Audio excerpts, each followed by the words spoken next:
रगों में दौड़ते फिरने के हम नहीं कायल। एक तो ये शायर जिसका कर्ज अभी भी दिल्ली पर पड़ा हुआ है, क्योंकि जब देखा तो कह रहे थे कि पूरी दिल्ली का कर्ज गालिब पे है, पर आज हालत ये कि हम पे गालिब का कर्ज है। बहुत शुक्रिया। हर एक बात पे कहते हो तुम कि तू क्या है,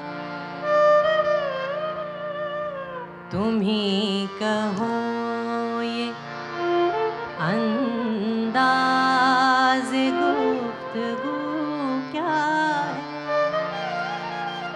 हर एक बात पे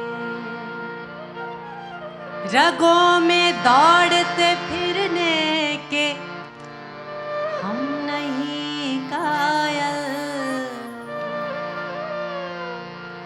रगों में दौड़ते फिरने के हम नहीं कायल। जो आँख ही से ना टपका